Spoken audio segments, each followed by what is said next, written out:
And we're rolling. That's it. This is Sean. He is Zu Audio. He is the head of the Zu crew. Yes, the crew is the important part. Yeah, the crew. Yeah. That's the important part. And you are? Oh, I was hoping to avoid that. Yeah, that was my I'm job. Kent. I'm with CAS Laboratories. Awesome. And Sean has kindly consented to using a bunch of our gear in this show. And I feel the exact opposite of that. They were the ones, so yeah. Enough Well, of the, excellent. but yeah. But we're You working guys together are on this. both showing some newish stuff here, right? So you want to tell us what we're listening Yeah, very to new. A today? lot of new stuff. Yeah, a lot of new stuff, and Sean here is, introducing for the first time analog to a lot of new audiophiles. So he's got a couple of turntables over here. He's doing the DJ thing really well, and he has a pair of the CAS Laboratories' newest phono stages, the XP-17s. Awesome. Let's see what we got. Okay. Here, I might be able to give you a spot with my phone. Sweet.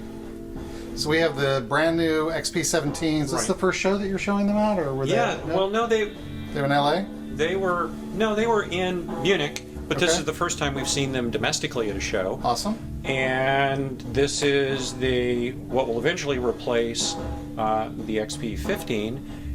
Like the XP-15, it's still a single chassis preamp. So you're looking at two of them here, Yep. one for each turntable.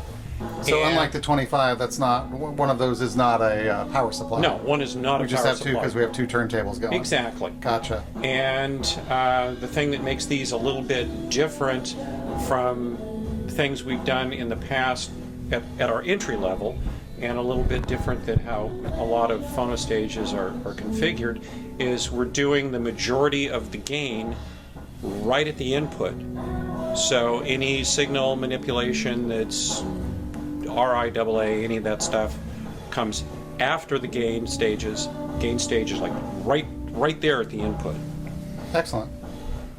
Great. How would you characterize them versus the 15? I think that'll be the number one question folks have. I think there's just more ease in the presentation of music. Spatially, there's a little bit more depth. Not necessarily more width, but there's more depth, and just music flows out of the speakers easier. Yeah, dynamically, I think it's a nice step forward. I mean, that's really clear. Gotcha. And kind of the same thing's going on with the line stage, the XP-12. Same face, basically. Yeah, same physical size as the 10 that it replaced. Yeah. And clearly a stylistic match to the 17, but we're getting kind of the same effect out of that. A little more ease in the presentation, a little bit more dynamic. Spatially, image on a well-done recording is a little bit deeper. I don't know. It's just one of those components or pair of components that makes music a little bit more beguiling. I mean, we sit there and the factory and listen to music 4 more hours than we should. Awesome. And what speakers are we listening to? Zeus. Which model? These are the Druid 6s. New for us. They look quite similar to our, tried and true Druids that we launched back in 2001. Except it's all different. The only thing that we continue to use is the same 4 screws and the same cheap footers, but everything else is new on this thing. So we did spend a lot of time designing this as a package, meaning we designed the driver, the housing for the driver, and the loudspeaker enclosure structure part of the enclosure, not the acoustic elements of the design, together, which hadn't happened for us before. Not really, anyway. I'd work on a thing and another guy would work on another thing, and we brought them together. And this one was very unified in the approach. So it's a new driver, and this isn't just a pretty ring. And there is another 2001 reference on the detail on this if you're a HAL 9000 fan. I shouldn't have to tell anybody, but I've had to. So it's you're seeing part of the housing of the driver, and it conically seats inside of the loudspeaker's cabinet. And then the cabinet, and then if you follow around on the back, you have the compression plate thrust washer, and that's also an extension of the driver and how that seats into the cabinet.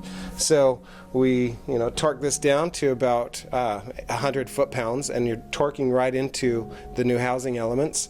And then we set it with the perimeter set screws to lock that system up, so there's never ever a need to adjust or tighten or mess with it. So the driver and the housing sort of become one. It is one, and by design, it was a unified field 3 right there in a loudspeaker. Okay, that was a bit much.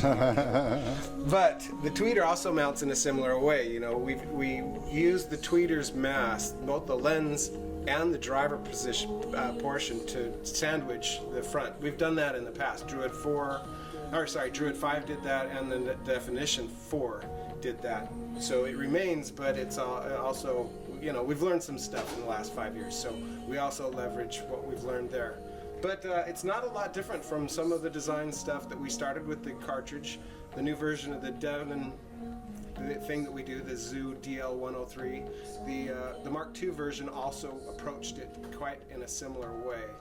So we learned some stuff with the cartridge, the very smallest end of the chain, and then we dropped it into the largest end, and it all scaled quite well. Awesome. Great. Well, thanks, guys. Yeah, our pleasure. It was nice being here with PAS. I really appreciate PAS letting us tag along, really. I thought we were tagging